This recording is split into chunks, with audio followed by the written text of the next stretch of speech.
바울은 자신과 아볼로가 사역자이고 그리고 그리스도의 일꾼이라고 했습니다.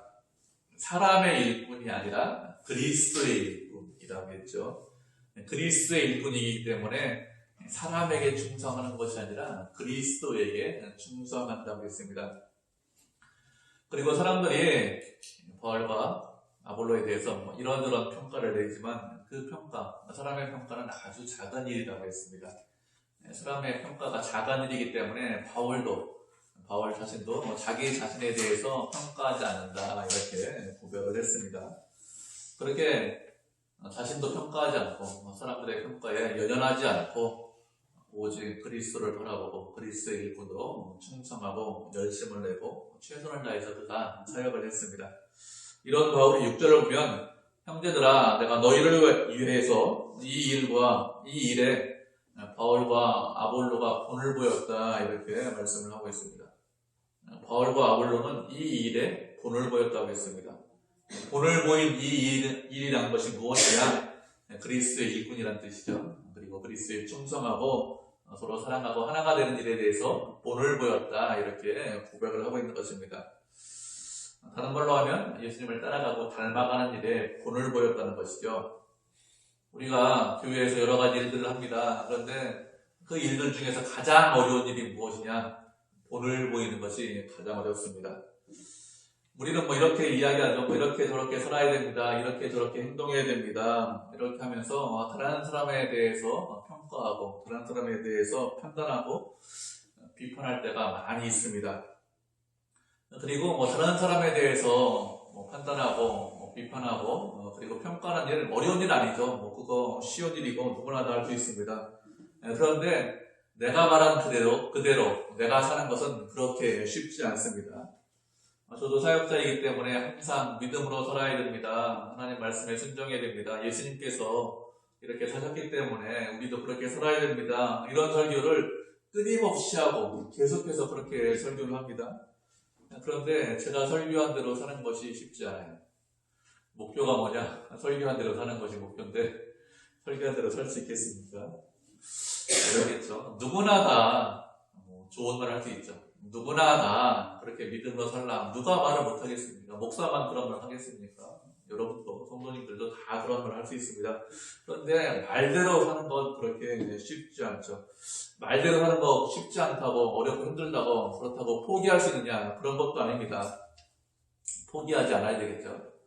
세상을 살다 보면 쉽지 않습니다. 늘 어렵죠. 늘 이기고 승리하면 얼마나 좋겠습니까? 그리스도를 믿기 때문에 늘 이기고 승리할 수 있으면 좋은데 늘 이기고 승리하기보다는 실패하고 실수하고 부족하고 넘어지는 경우가 훨씬 더 많습니다. 그러면서 후회하죠. 왜? 그때 그렇게 했냐. 그렇게 하지 말걸. 내가 이렇게 선택했으면 좀 더 나았을 텐데. 왜 그때 이렇게 행동했을까? 이렇게 후회할 때가 훨씬 더 많습니다. 후회하지 않는 사람 있습니까? 지금까지 사셨는데 한 번 후회하지 않았다. 아니면 후회하는 일이 있었다. 이런 분 있을까요? 여러분들이나 저나 그런지는 않을 것 같아요.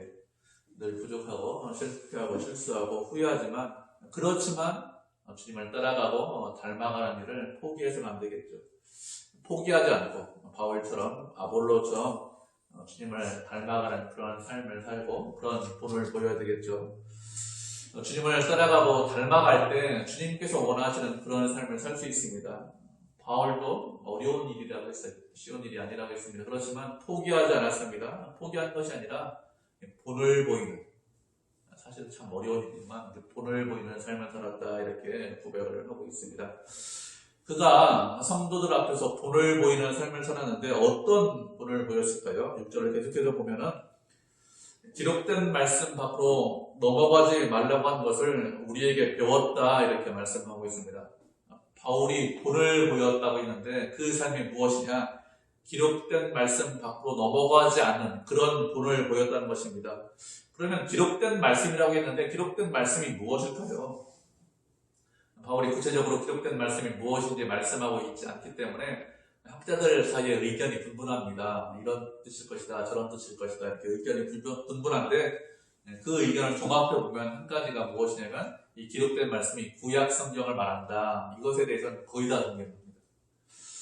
바울은 1차적으로 구약 성경의 말씀을 넘어가지 말라, 그런 본을 보이면서 살았다, 이런 뜻입니다. 그런데 구약 성경은 참 방대해요. 신약보다 훨씬 더 많죠. 분량도 많죠. 구약 성경은 창세기부터 말라기까지 참 방대한데 범위가 너무 넓잖아요. 그렇기 때문에 그런 구약 성경의 말씀을 넘어가지 말라는 본을 보였다, 이렇게 이야기를 하면 이 편지를 읽는 성도들이 어떻게 이해를 할까요? 바울이 무슨 말을 하는 것이지? 율법대로 살았다는 뜻인가? 아니면 뭐 다른 뜻인가? 좀 이해하기 어려울 것입니다. 그래서 구약 성경 중에서 범위를 좀 좁혀서 생각해 보면 바울의 편지 중에서, 고린도전서 중에서 구약의 말씀을 인용했는데 그 말씀 밖으로 넘어가지 말라, 이렇게 한정지어서 이해를 할 수 있을 것 같습니다. 바울이 고린도전서 1장부터 4장까지 사이에서 구약 성경 말씀을 4번을 인용합니다. 예레미야 9장 말씀을 인용하고, 이사야 64장과 66장 말씀을 인용하고, 그리고 5장 말씀, 시편 94편 말씀, 이렇게 4번 인용해요. 그 중에서 4말씀 중에서 우리 한 말씀만 찾아보도록 하겠습니다. 예레미야 9장 23절과 24절 말씀 우리 찾아보도록 하죠. 예레미야 9장 23절 24절입니다. 이사야 다음에 예레미야죠. 대선서에 있습니다. 예레미야 9장 23절 24절 말씀 찾으셨죠? 9절밖에 안 되기 때문에 우리가 한 목소리를 읽겠습니다. 예레미야 9장 23절 24절 시작. 여호와께서 이와 같이 말씀하시되 지혜로운 자는 그의 지혜를 자랑하지 말라, 용사는 그의 용변을 자랑하지 말라, 부자는 그의 부함을 자랑하지 말라. 자랑하는 자는 이것으로 자랑할 때니 곧 명철하여 나를 아는 것과 나 여호와는 사랑과 정의와 공의를 땅에 행하는 자인 줄 깨닫는 것이라. 나는 이 일을 기뻐하노라. 여호와의 말씀입니다. 아멘. 이사야 64장과 66장도 인용했다, 이렇게 말씀드렸는데 이 말씀이 무엇이냐? 이사야 말씀은 하나님께서 우리를 위해서 준비하신 것이 무엇이냐? 우리의 눈으로 보지 못하고 귀로도 듣지 못하고 마음으로 생각하지 못한 것들을 준비하신다, 이런 말씀을 인용했습니다. 욥기에 있는 말씀도 인용했다 말씀드렸는데, 욥기 말씀은 무슨 말씀이냐면 하나님께서 지혜 있는 자들이 자신의 꾀에 빠지게 하신다, 이런 말씀이고요. 시편 94편 말씀도 인용했습니다. 하나님께서 지혜로운 자들의 지혜를 헛것으로 하신다, 이렇게 말씀했습니다. 우리가 읽은 말씀 예레미야 9장 말씀을 보면은 지혜로운 자는 지혜를 자랑하지 말라. 지혜를 얼마나 자랑하고 싶겠습니까? 용맹한 자는 용맹을 자랑하지 말고 부자는 부함을 자랑하지 말라고 했습니다. 그런 것들을 자랑하는 것이 아니라 하나님을 아는 것과 하나님께서 무엇을 기뻐하시고 무엇을 원하시는지 그런 것들을 깨닫고 그런 것들을 자랑해라, 이렇게 말씀드렸습니다. 사도 바울이 4가지 말씀, 구약 말씀을 인용했는데 그 말씀을 종합해서 보면은 성도들에게 본을 보였다, 이렇게 말씀하고 있는데 어떤 본을 보였는가 하면 사람을 자랑하지 않는 본을 보였다는 것입니다. 사람의 능력이나 지혜나 어떤 인맥이나 부함이나 이런 것들을 자랑하지 않고 누구를 자랑했습니까? 오직 하나님만 자랑하고 하나님만을 의지하는 그런 삶을 살았다는 것입니다. 그것이 기록된 말씀 밖으로 나가지 않는 것입니다. 바울은 기록된 말씀 밖으로 나가지 않는 그런 삶을 살았고 그런 사역을 했습니다. 우리도 어떻게 될까요? 우리도 기록된 말씀 밖으로 나가지 않아야 됩니다. 우리가 기록된 말씀 밖으로 나가지 않아야 된다, 이렇게 생각할 때 이 말씀을 어떻게 이해를 하는 것이 좋으냐? 기록된 말씀은 우리가 가지고 있는 것은 신구약 성경이기 때문에 신구약 성경 말씀 밖으로 나가지 말라, 이 말씀으로 이해를 하는 것이 가장 좋죠. 하나님께서 우리에게 성경 말씀을 주셨습니다. 왜 주셨을까요? 성경 말씀은 최소한의 울타리로 우리에게 주신 것입니다. 그 밖에 나가면 낭떠러지고 그 밖에 나가면 생명이 없기 때문에 말씀 안에 있으라고, 울타리 안에 있으라고 우리에게 말씀을 주셨습니다.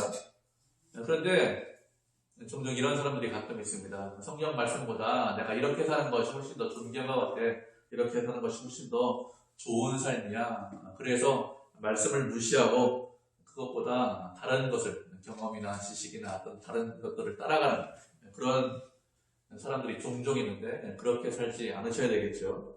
그것은 어리석은 것입니다. 말씀을 따라가는 것이 가장 지혜로운 것이죠. 말씀이 우리의 삶의 기준입니다.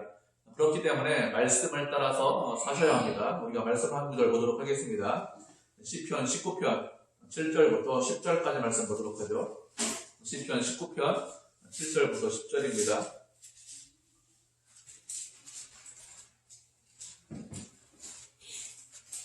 네 절인데 우리 한 절씩 교독하도록 하겠습니다. 시편 19편 7절부터 10절입니다. 19편 7절 먼저 읽도록 하겠습니다.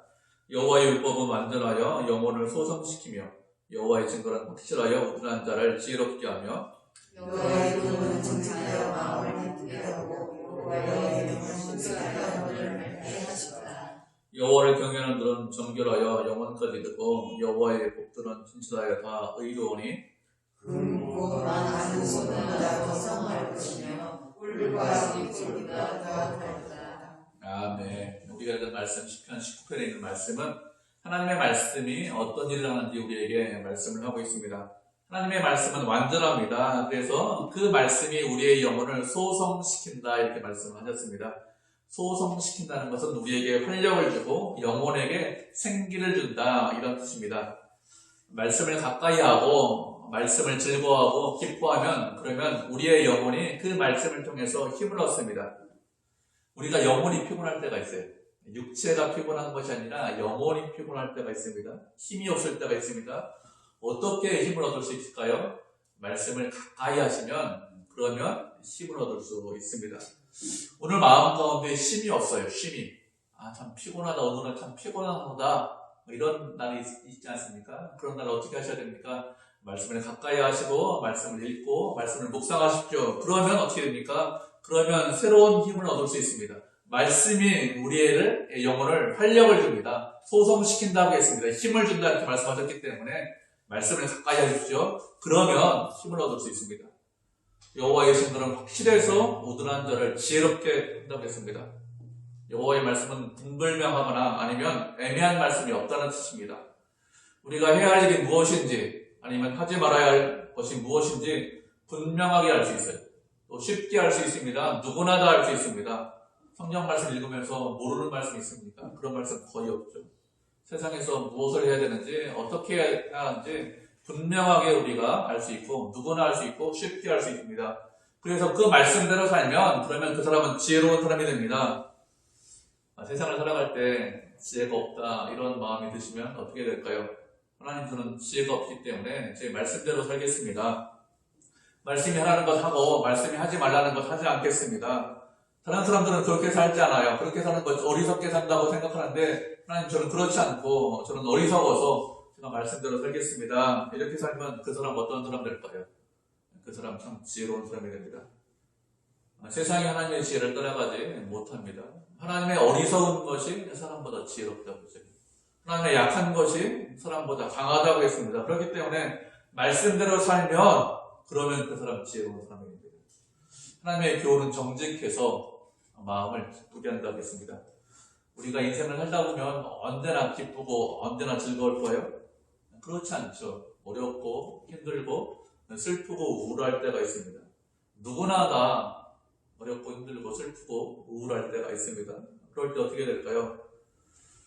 그럴 때 사람들은 어떻게 합니까? 사람들은 기쁜 마음을 갖기 위해서 즐거운 일이 무엇이냐 그런 것들을 찾아다닙니다. 어렵고 힘든 것들을 잊기 위해서 쾌락을 추구합니다. 그런데 그렇게 쾌락을 추구하면 잠시 잠깐은 잊어버릴 수 있습니다.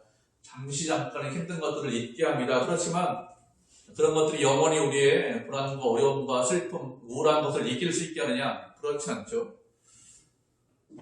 잠시 잠깐 잊어버리고 또 지나고 나면 허무하고 또 우울해지고 또 슬퍼집니다. 그렇게 힘들고 어렵고 우울할 때 그때 어떻게 해야 될까요? 그때 말씀을 가까이 하시면 됩니다. 그러면 하나님의 말씀이 정직하기 때문에 우리의 마음을 기쁘게 합니다. 다른 것들은 우리에게 기쁨을 주지 못하지만 말씀이 우리에게 기쁨을 주십니다. 사람들은 어떤 일에 대해서 미워하는 경우가 상당히 많이 있어요. 그 당시는 사실은 그렇지 않은데 시간이 지나면서 꽤 좋은 일처럼 꽤 괜찮은 일처럼 미워를 하거나 아니면 정말로 잘못했으면 그냥 그 당시에 어쩔 수 없었다 이렇게 말하는 경우가 많이 있습니다. 그러나 성경은 절대로 그렇게 말씀하고 있지 않죠. 모든 일에 대해서 정직하게 말씀하고 있습니다. 인간의 죄와 허물 이것에 대해서 성경은 정확하게 정직하게 다 기록을 하고 있죠. 우리가 무슨 잘못을 했는지, 어떤 죄를 지었는지 성경을 읽어보시면 그러면 다 죄인밖에 없습니다. 그리고 하나님께서 그런 일에 대해서 어떻게 대처하셨는지, 무슨 말씀을 하시고 어떻게 행동하셨는지 이렇게 정직하게 다 기록되어 있습니다. 그 정직한 말씀을 보면 우리의 마음이 상당히 기뻐요. 하나님께서 저런 죄인을 용서해 주셨구나. 하나님께서 저 사람과 함께 하시는구나. 아무런 희망도 없는데, 아무런 소망도 없는데, 아무런 가능성도 없고 능력도 없는데 저 사람하고 같이 해? 그렇지. 그러면 나하고도 같이 하겠구나. 그런 소망이 생기고 기쁨이 생기고 즐거움이 생기죠. 하나님의 말씀을 가까이 하면 우울하지 않습니다. 우울하십니까? 하나님의 말씀을 가까이 하세요. 그러면 절대로 우울하지 않습니다. 왜요? 말씀이 우리에게 기쁨과 즐거움과 소망을 주기 때문에 그렇습니다. 하나님의 말씀은 순결해서 우리의 눈을 밝게 합니다. 하나님의 말씀은 1.1획도 잘못된 것이 없습니다. 하나님의 말씀은 세상을 어떻게 보는지 우리에게 말씀하고 있습니다. 그 말씀 가까이 하면 그러면 우리가 밝은 눈으로 세상을 바라볼 수 있습니다. 사람들은 공평하다고 합니다. 정직하다고 합니다. 그런데 공평하지 않죠. 사람들은 어떻게 세상을 바라볼까요? 세상 사람들은 자신의 지식으로, 자신의 경험으로 세상을 바라봅니다. 그래서 공정하지 않아요. 공평하지 않습니다. 스스로는 공정하다고 이야기하는데 그렇지 않습니다. 그런데 말씀을 가까이 하면 어떻게 우리가 세상을 바라볼 수 있을까요? 하나님의 관점으로 세상을 바라볼 수 있습니다. 그래서 세상에 대해서 바르게 할 수 있습니다. 세상은 겉만 봅니다. 표면적인 것만 볼 수 있습니다. 그렇지만 하나님은 무엇을 보시죠? 내면적인 것을 보십니다. 말씀을 가까이 하면 우리가 무엇을 볼 수 있습니까? 그 사람의 겉모양만 볼 수 있는 것이 아니라 내면을 볼 수 있습니다. 어떤 현상의 겉만 볼 수 있는 것이 아니라 이면적인 것을 볼 수 있습니다. 하나님의 말씀은 우리의 마음의 눈을 밝게 해서 그래서 모든 것을 다 바라볼 수 있도록 하십니다. 이렇게 하나님께서 우리에게 말씀을 가까이 하면 우리 좋은 것들을 주시기 때문에 어떻게 됩니까? 기록된 말씀 밖으로 나가지 않아야 되겠죠. 말씀 안에 있을 때 참 진리를 발견할 수 있습니다. 말씀 안에 있을 때 소망이 있습니다. 말씀 안에 있을 때 우울한 것이 아니라 기쁨이 있습니다. 말씀 안에 있을 때 하나님께서 우리에게 참 생명을 주십니다. 그렇기 때문에 우리는 기록된 말씀 밖으로 나가지 않아야 됩니다. 바울의 말처럼 우리 모두가 기록된 말씀 밖으로 나가지 않으면 그러면 어떤 일이 일어날까요? 그렇게 말씀 밖으로 나가지 않으면 6절을 계속해서 보면 교만한 마음을 갖지 않습니다. 바울처럼 사람을 의지하거나 사람을 자랑하지 않고 하나님만 자랑하고 하나님만 섬기면 어떻게 됩니까? 그러면 그 사람은 겸손한 마음을 갖습니다. 겸손한 마음을 가진 사람은 다른 사람을 미워하거나 싫어하지 않습니다. 바울은 뭐라고 말합니까? 다른 사람을 미워하거나 싫어하지 않으려면 낮은 곳에 마음을 두어라 이렇게 말씀하잖아요. 겸손해라 이렇게 말씀하지 않습니다. 무엇이라고 말씀하고 있습니까? 하나님만 자랑하고 하나님만 높여라 하나님만 찬송해라. 그러면 겸손한 마음을 갖게 돼서 다른 사람을 미워하거나 싫어하지 않는다 이렇게 말씀하고 있습니다. 그래서 다른 사람이 미워질 때가 있어요. 그럴 때가 없습니까? 그럴 때가 종종 있으면 어떻게 하시면 되냐? 내가 낮은 곳에 마음을 두어야지 내가 다른 사람을 미워하면 안 되지 이렇게 하는 것이 아니라 하나님을 사랑하고 하나님을 높이십시오. 하나님께서 우리에게 행하신 일을 묵상하세요. 예수님께서 우리를 위해서 십자가를 대신 일에 대해서 생각하게 보시기 바랍니다. 그러면 다른 사람을 미워할 수가 없습니다. 다른 사람을 싫어할 수가 없어요. 내가 죄인인데 우리가 죄인인데 누구를 싫어하고 누구를 미워합니까? 예수님께서 그 사람을 사랑하고 그 사람을 허용하고 용납하셨는데 어떻게 우리가 그 사람을 미워하고 싫어할 수 있을까요? 그렇게 할 수 없겠죠. 세상은 이런 지혜가 없습니다. 세상이 알지 못하는 지혜도 어떻게 될까요? 기록된 말씀 밖으로 나가지 않으셔야 됩니다. 그것이 지혜로운 것입니다. 말씀 안에 있을 때 생명이 있고 말씀 안에 있을 때 말씀처럼 하나님을 자랑할 때 우리가 다른 사람을 사랑할 수 있습니다. 바울은 사람을 자랑하지 말라고 했습니다. 그리고 사람을 자랑하지 말라고 한 중요한 이유가 무엇이냐? 그것을 7절에서 계속해서 설명을 하고 있는데 7절을 보면 세 가지를 질문하고 있습니다. 첫 번째 질문이 무엇이냐? 누가 너를 남달리 구분하였느냐? 이렇게 질문을 하고 있습니다. 이 질문을 좀 더 구체적으로 설명하면 누가 너를 구원해서 하나님의 백성이 되게 했고 누가 너에게 직분을 주었느냐 이렇게 질문을 하고 있는 것입니다. 이 질문에 대한 대답은 분명하죠. 성도들을 누가 구원했고 성도들에게 누가 은혜를 주셨고 누가 직분을 주셨느냐. 당연히 사람이 그런 것이 아니라 하나님께서 우리를 구원해 주셨고 하나님께서 우리에게 이런저런 은사와 직분을 주셨습니다. 사람을 통해서 이런저런 일을 하라고 권면을 받았지만 그 일 맡기신 분은 누구라고 했습니까? 하나님께서 우리에게 그 일을 맡기셨어요. 하나님께서 우리에게 은혜를 베풀어 주셨습니다. 모든 것이 하나님의 뜻대로 된다고 했습니다. 바울의 두 번째 질문이 무엇이죠? 내게 있는 것들 중에서 받지 아니한 것이 무엇이냐 이렇게 묻고 있습니다. 내게 있는 것이라는 것은 성도들이 지금 가지고 있는 것을 말합니다. 그들이 가지고 있는 구원, 은사, 능력, 은혜 이런 모든 것들 무엇이라고요? 받지 않은 것이 무엇이냐 이렇게 질문을 하고 있습니다. 하나님께서 이런 모든 것들, 우리가 가진 모든 것들을 선물로, 은혜로 우리에게 주셨습니다. 고린도 교회 성도들만 그런 것이 아니라 우리도 마찬가지죠. 우리가 가지고 있는 모든 능력이나 재능이나 지식이나 어떤 모든 것들, 지혜나 이런 것들을 누가 주셨습니까? 하나님께서 우리에게 주신 것이죠. 우리는 이렇게 생각할 때가 종종 있습니다. 하나님께서 주신 것이 아니라 내 노력과 땀과 열심 때문에 이런 것들이 있습니다. 분명히 있습니다. 노력한 부분이 있습니다. 없는 것이 아니라 있습니다. 그렇지만 하나님께서 허락하셨기 때문에 우리가 그런 것들을 가지고 있습니다. 하나님께서 좋은 환경을 허락하시고 좋은 사람들을 만나게 하시고 그런 속에서 건강을 얻으시고 지식과 기술을 습득할 수 있는 힘과 능력을 주셨기 때문에 그래서 내가 지혜 있는 사람이 되었고 능력 있는 사람이 되었지 그런 것 없이 스스로 혼자 노력해서 땀 흘려서 나 혼자 다 했다 이렇게 생각하는 것은 어리석은 것이겠죠. 그런데 고린도 교회 성도들은 어떻게 생각하고 있습니까? 스스로 다 한 것처럼 내가 땀 흘리고 열심을 낸 것처럼 그렇게 생각을 하고 있는 것이죠. 잘못된 생각을 하고 있는 것입니다. 바울의 세 번째 질문은 무엇이냐? 내가 이런 모든 것들을 받았는데 어찌하여서 받지 않은 것처럼 자랑하느냐? 이렇게 세 번째 질문하고 있습니다. 하나님께서 허락하셔서 성도들이 모든 것들을 갖고 있습니다. 그런데 어떻게 하고 있습니까? 마치 받지 않은 것처럼 그렇게 자랑하고 있습니다. 내 땀과 내 능력으로 이런 내가 다 가지고 있어 내 능력으로 이런 모든 것들을 가지고 있다 이렇게 생각해서 자랑을 하고 있다는 것이죠. 누구의 도움 없이 스스로 만들었거나 스스로 이루었으면 얼마든지 자랑할 수 있습니다. 내 능력으로 이런 일을 이루었는데 내 힘으로 이렇게 했는데 왜 자랑을 못하겠습니까? 자랑하는 것이 당연하죠. 그런데 내가 만든 것이 아니고 내가 이룬 것이 아닌데 그런데 다른 사람이 선물로 나에게 주었는데 그것이 내 노력이야, 내 땀이야, 내 열심이야 내가 이렇게 만들었어 이렇게 자랑한다면 또 무엇을 하는 거죠? 그렇게 말하면 거짓말하는 것입니다. 아주 좋은 것을 가지고 있는데 이거 내가 만든 것이 아니라 선물로 받았어 이렇게 하면 정직한 거죠. 그런데 고린도 교회 성도는 어떻게 했다고요? 선물로 받았어 이렇게 이야기하는 것이 아니라 내가 이루었어 이렇게 이야기한다는 것이죠. 모든 것을 은혜로 모든 것을 선물로 받았기 때문에 누구를 자랑해야 될까요? 모든 것을 주신 하나님을 자랑을 해야 됩니다. 예수 그리스도를 자랑해야 됩니다. 그런데 성도들은 예수님을 자랑하는 것이 아니라 자기를 자랑하고 사랑을 자랑을 했습니다. 우리도 얼마든지 이렇게 될 수 있겠죠.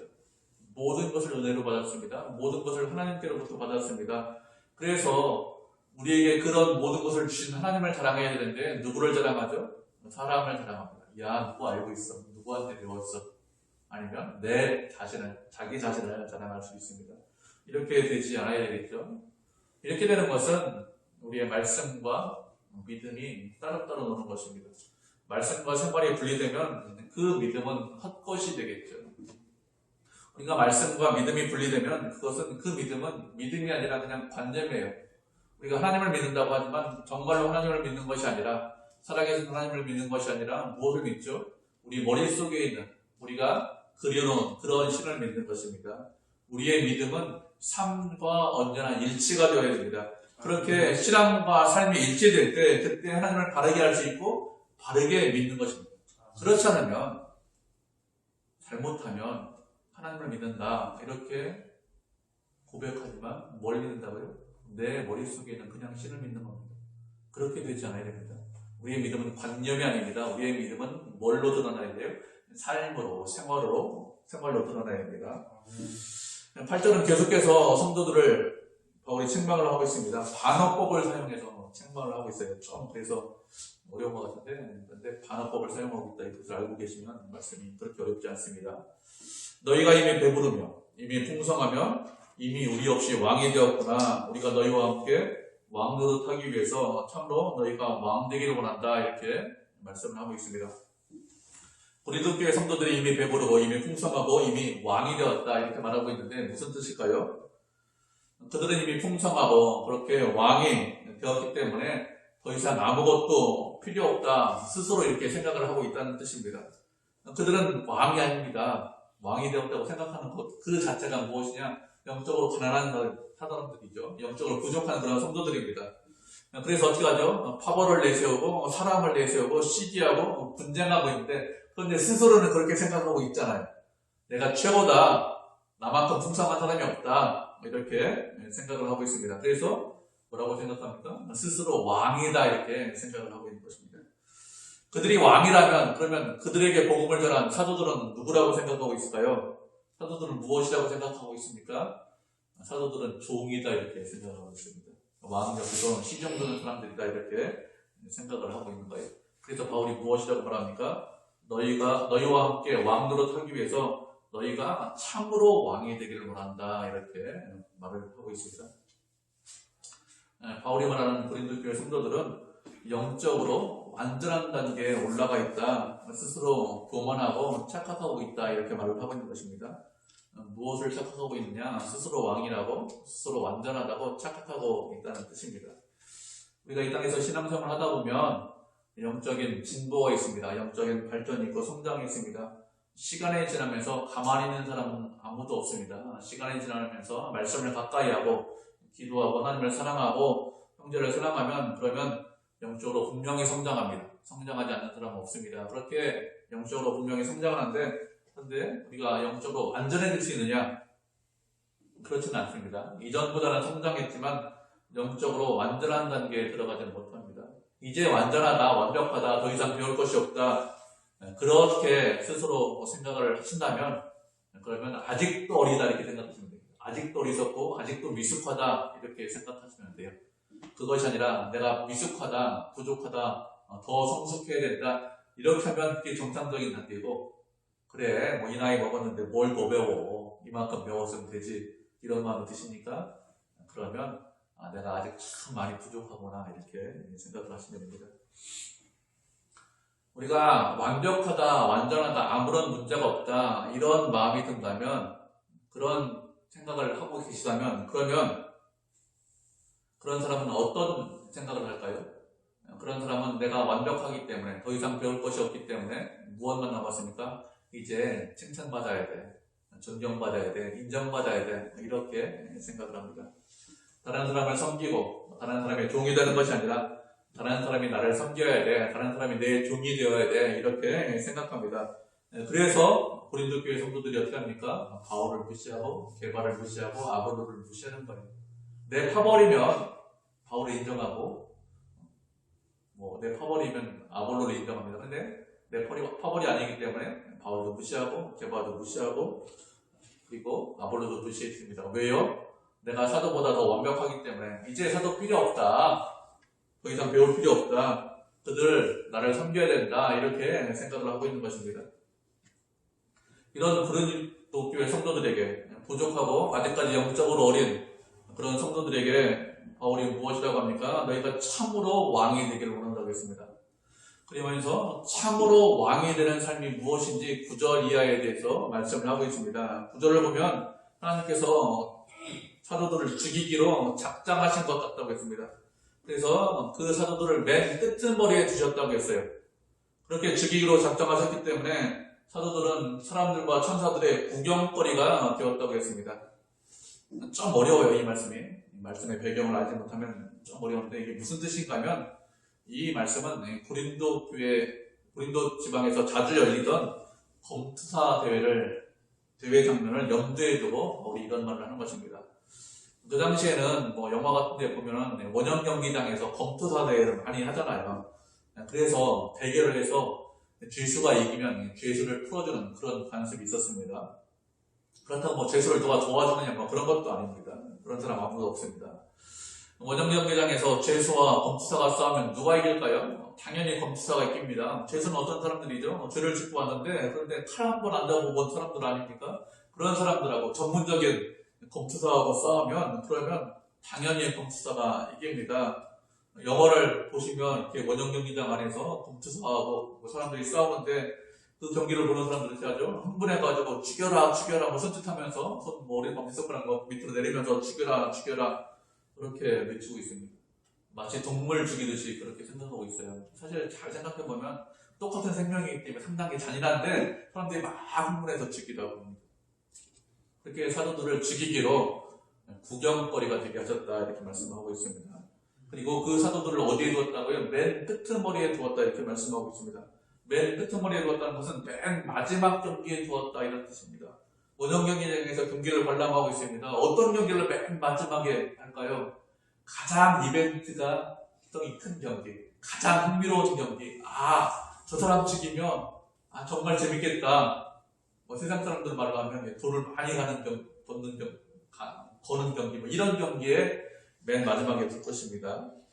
그런데 사도들을 그렇게 끝에 두어서 모든 사람들의 구경거리, 천사들의 구경거리가 되게 하셨다는 것이죠. 이것이 사도들의 삶입니다. 경기장 안에 있는 죄수들의 삶과 같이 사도들이 그렇게 살았습니다. 세상에서 칭찬을 받고 인정을 받고 대접받는 것이 아니라 세상에 구경거리가 되고 웃음거리가 되는 삶을 살게 하셨다는 거예요. 그런데 이런 삶을 누가 먼저 사셨을까요? 이런 삶은 예수님께서 먼저 사셨습니다. 예수님께서 세상에 웃음거리가 되셨습니다. 세상에 구경거리가 되셨습니다. 그래서 무엇을 지셨죠? 그래서 십자가를 지셨습니다. 세상 사람들이 다 비웃었죠. 십자가에서 내려와 봐라. 그러면 내가 너를 믿겠다. 이러면서 비웃고 졸업을 했습니다. 그런 삶을 예수님께서 사셨고 그리고 누구에게 살라고 하셨습니까? 고린도 교회 성도들에게 복음을 전한 사도들에게 그런 삶을 살도록 하셔서 그래서 세상 모든 사람들의 구경거리가 되는 그런 삶을 살았습니다. 사도들은 예수님 때문에 어리석은 삶을 살았습니다. 예수님 때문에 미련한 삶을 살았고 예수님 때문에 비천해졌고 목마르고 줄이고 헐받고 매맞고 정처 없는 그런 삶을 살았습니다. 많은 사람들에게 모욕을 당했습니다. 그런데 그렇게 모욕하는 사람들을 똑같이 모욕한 것이 아니라 그렇게 모욕하는 사람들을 축복했습니다. 그들이 사도들을 박해했습니다. 그런데 사도들은 참고 인내했습니다. 사도들을 비난하고 비방했습니다. 그렇지만 사도들은 어떻게 했습니까? 그들을 권면했습니다. 참 생명이 예수 그리스도니까 그리스도를 믿고 그리스도를 통해서 참 생명을 얻으라고 예수님을 따라가고 닮아가라고 그들을 권면했습니다. 사도들은 세상의 찌꺼기처럼 되었습니다. 세상의 먼지, 때처럼 되었다는 거예요. 예수님 때문에 그렇게 살았습니다. 예수님께서 그렇게 사셨기 때문에 예수님을 사랑해서 사도들도 그렇게 살았습니다. 왜 사도들이 그렇게 살았을까요? 그렇게 사는 것이 왕으로 사는 삶이기 때문에 그렇습니다. 우리의 왕이신 예수님께서 그런 삶을 사셨습니다. 그래서 왕을 본받아서 예수님을 본받아서 왕의 삶을 사도들이 산 것입니다. 그런데 지금 고린도 교회 성도들은 어떻게 살고 있습니까? 사도들은 어리석게 살았지만 성도들은 지혜롭게 살았습니다. 사도들은 약하게 살고 있지만 성도들은 어떻게 살고 있습니까? 강하게 살고 있습니다. 예수님을 믿으면 대접받아야 돼.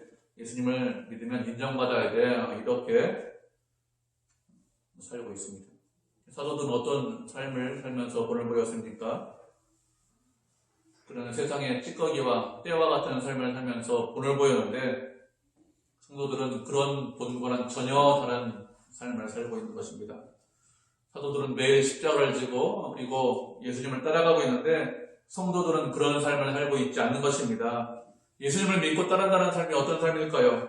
예수님을 믿고 따른다는 삶은 세상에서 훌륭하고 세상에서 인정받고 세상에서 칭찬받는 그런 삶이 아닙니다. 예수님처럼 십자가를 지고 날마다 조롱받고 비웃고 핍박받는 그런 삶은 수치와 모욕을 당하는 그런 삶을 사는 것이 예수님을 따라가는 삶이고 예수님을 닮아가는 삶이고 그런 삶을 사는 것이 왕의 삶입니다. 왕처럼 사는 것이죠. 그렇게 수치와 모욕을 당하지만 어떻게 하죠? 그 사람들을 불쌍히 여기고 그들을 사랑하는 삶이죠. 이것이 예수님을 믿는 것입니다. 이것이 왕으로 사는 삶이죠. 이런 말씀을 들으시면 쉽지 않죠. 참 힘들다, 어렵다 이런 마음이 있습니다. 사도들이 그렇게 살았는데 나도 과연 그렇게 살 수 있을까? 내가 원하는 삶은 부자가 되길 원하고 높이 올라가길 원하고 칭찬받고 인정받기를 원하는데 그렇게 어려운 삶을 살 수 있을까? 이런 마음이 드는데 저도 그런 마음이 듭니다. 그렇지만 회피하거나 도망가지 않아야 되겠죠. 십자가를 지는 것이 참으로 왕으로 사는 삶이죠. 그렇게 하는 것이 예수님을 따라가는 삶입니다. 주님을 따르는 것은 쉽지 않죠. 어렵고 힘듭니다. 그래서 나 혼자는 그렇게 살지 못합니다. 어떻게 하면 그렇게 살 수 있을까요? 예수님과 함께하면 그런 삶을 살 수 있습니다. 하나님과 함께하면 그런 삶을 감당할 수 있어요. 사도들이 어떻게 그렇게 살았을까요? 자신의 힘과 자신의 능력으로 십자가를 졌습니까? 그렇지 않습니다. 그렇게 생각하면 사도들을 자랑해야 되겠죠. 그렇지 않습니다. 그들도 어떻게 십자가를 졌습니까? 예수님과 함께함으로 예수님께서 주는 힘과 능력으로 십자가를 졌습니다. 우리도 어떻게 해서 그런 삶을 살 수 있을까요? 주님과 함께하면 그러면 십자가를 질 수 있습니다. 믿음을 가진 사람들이 다 그렇게 살았습니다. 날마다 십자가를 지고 날마다 주님을 따라갔습니다. 주님의 은혜로 다 그렇게 살았습니다. 그렇기 때문에 우리도 주님과 동행하면 감당할 수 있습니다. 그렇게 하는 것이 참으로 왕으로 사는 것입니다. 왕이 되는 것이죠. 주님께서 우리에게 원하시는 삶이 무엇이냐? 진정한 왕이 되는 삶을 원하십니다. 우리의 왕이신 예수님을 따라가고 닮아가는 그런 삶을 살기를 원하시죠. 그렇게 날마다 주님을 사랑하고 주의 뜻에 순종하고 십자가를 져서 주님을 따라가고 진정한 왕이 되는 그런 삶을 사는 그런 성도, 그런 교회가 되시기를 주님의 이름으로 축복을 드립니다.